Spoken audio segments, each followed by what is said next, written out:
Bismillahirrahmanirrahim. Assalamualaikum warahmatullahi wabarakatuh. Alhamdulillah, wassalatu wassalamu ala rasulillah, amma ba'd. Mungkin banyak yang bertanya tentang apa itu mahdharah. Mahdharah adalah satu lembaga pendidikan yang sudah ada sejak zaman dahulu di zaman kebesaran Islam, dan kita hari ini ingin menghadirkan kembali kebesaran Islam, sehingga kita memunculkan lembaga pendidikan yang kita juga beri nama dengan nama mahdharah. Kalau secara bahasa berkaitan dengan penamaan tentang al-mahdharah ini, di dalam kitab Hayatul Kutab wa Adabiyatul Mahdharah dijelaskan bahwasanya al-mahdharah berasal dari kata al-hudur yang artinya adalah kehadiran.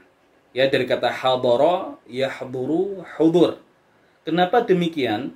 Karena biasanya di mahdharah ada satu ahli ilmu, ada syekh yang dia menjadi pemimpin tertinggi di mahdharah tersebut, yang kemudian para penuntut ilmu, para murid, para santri datang untuk duduk di majelis ilmu dari syekh tersebut, dan belajar serta mengambil ilmu dari syekh tersebut. Nah, sehingga karena kehadiran para murid, para santri, para penuntut ilmu, sehingga dinamakan tempat kehadiran mereka untuk belajar ilmu itu dengan sebutan al-mahdharah. Namun kalau kita bedah secara bahasa, maka di balik kata al-mahdharah ada sentuhan yang lain.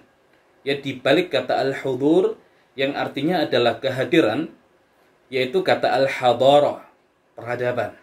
Karena kita dengan nama mahdharah ini ingin menghadirkan kembali gemilang peradaban Islam yang luar biasa, sebagaimana yang dahulu pernah ditunjukkan oleh para pendahulu kita, betapa indahnya dan betapa dahsyatnya, betapa gemilangnya peradaban Islam yang luar biasa.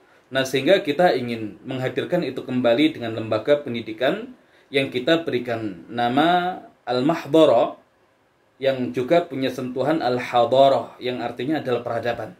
Dan kalau kita ingin memahami makna al-hadarah, peradaban, maka harus kita kembalikan ke asal kata al-hadarah ini yang berasal dari bahasa Arab, di mana al-hadarah di dalam kitab Lisanul Arab dijelaskan maknanya adalah al-iqamatu fil hadar, adalah menetap, adalah tinggal di al-hadar.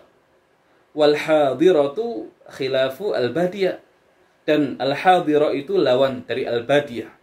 Kita mengenal ada orang-orang Badui, di mana orang-orang Badui cara hidupnya adalah al-badawah, di mana cara kehidupan orang-orang Badui ini, mereka selalu berpindah dari satu tempat ke tempat yang lain dan tidak pernah menetap di satu tempat dalam kurun waktu yang lama. Kenapa?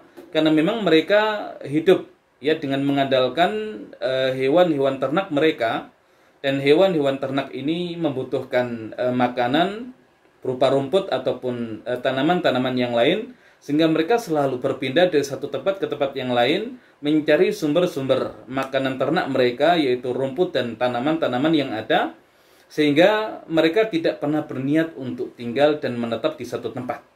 Maka kalau kemudian kita ditanya, adakah peninggalan dari orang-orang Badui ini? Adakah karya yang dihadirkan oleh orang-orang Badui ini? Maka jawabannya tidak ada.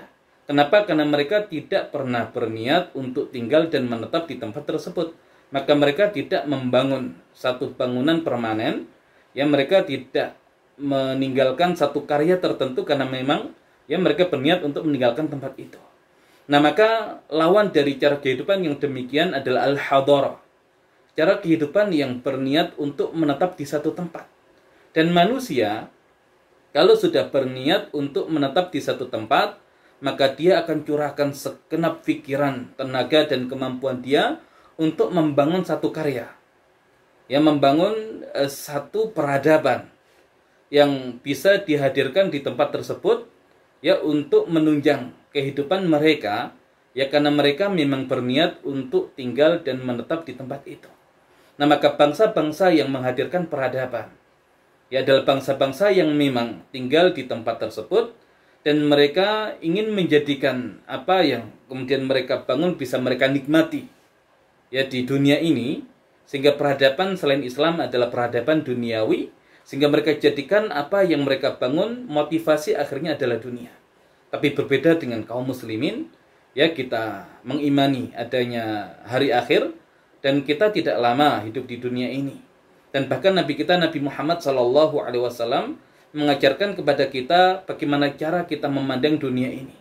Ya, beliau mengatakan, kun fid dunya ka'annaka gharib aw 'abiru sabil. Jadilah kamu di dunia itu seperti orang asing atau seperti orang yang menyeberang jalan. Dan kita tahu orang asing, yang orang asing itu tidak berniat untuk tinggal lama di tempat itu, maka biasanya dia tidak akan bangun sesuatu yang bersifat permanen dan sesuatu yang megah, karena dia akan meninggalkan tempat itu. Tapi kenapa kemudian kita membangun peradaban di dunia ini kalau kita tahu kita tidak akan lama di dunia ini?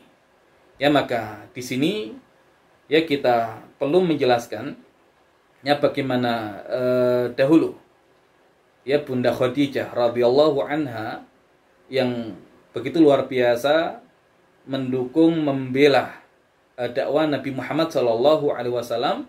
Nah, satu hal yang dikabarkan oleh Jibril ya kepada Nabi SAW sebagai busyra ya untuk Bunda Khadijah, ya basyir Khadijah bi baitin fil jannah min qasab la sakhaba fihi wala nasab. Kabarkan kepada Khadijah tentang istana yang ada di surga yang terbuat dari intan permata, la sakhaba fihi wala nasab. Tidak ada kebisingan di dalamnya dan tidak ada rasa lelah. Kenapa? Ya karena Khadijah radhiyallahu anha tidak pernah membisingi nabinya. Ya bahkan beliau rela untuk mendengarkan setiap keluh kesah suaminya yang memang sangat berat perjuangan dakwanya, dan beliau sebagai seorang istri tidak pernah menjadikan suaminya capek dan berlelah-lelah. Bahkan beliau berlelah-lelah, bercapek-capek untuk bisa mengabdi terhadap suaminya. Maka al-jaza bijinsil amal, balasan si jenis dengan amalan. Karena itu yang beliau hadirkan di dunia, maka seperti itu pula yang Allah Subhanahu wa taala berikan untuk beliau di surga nanti. Nah, sehingga orang-orang beriman yang tahu kalau dunia ini bukan tempat ya tinggal selamanya, kenapa kita membangun satu peradaban yang besar? Ya, sebagai satu hal yang kemudian kita tinggalkan untuk anak keturunan kita, ya bukan untuk kemudian kita nikmati karena kita tahu kita tidak akan lama di dunia, adalah agar kita mendapatkan yang semisal di sisi Allah Subhanahu wa taala, di surganya Allah Subhanahu wa taala. Jadi niat kita membangun peradaban di muka bumi ini bukan untuk niat tinggal selamanya di muka bumi, tapi kita membangun peradaban di muka bumi ini agar Allah Subhanahu wa taala hadirkan hal yang sama untuk kita nanti di surganya Allah Subhanahu wa taala. Dan bagaimana ya kita membangun peradaban di satu lembaga yang kemudian kita berikan nama Al-Mahdharah, ya tempat hadirnya para murid ya untuk belajar kepada seorang guru, atau kemudian tempat untuk membangun peradaban, di mana peradaban yang akan kita bangun adalah peradaban yang dipandu oleh Al-Quran dan hadits Nabi Muhammad SAW, sehingga menghadirkan kepemimpinan di muka bumi. Ya maka detail konsep dan profil lulusan santri Mahdharah insya Allah akan kita bahas di pertemuan yang berikutnya. Demikian yang bisa disampaikan di pertemuan kali ini. Wallahu a'lam bishawab. Assalamualaikum warahmatullahi wabarakatuh.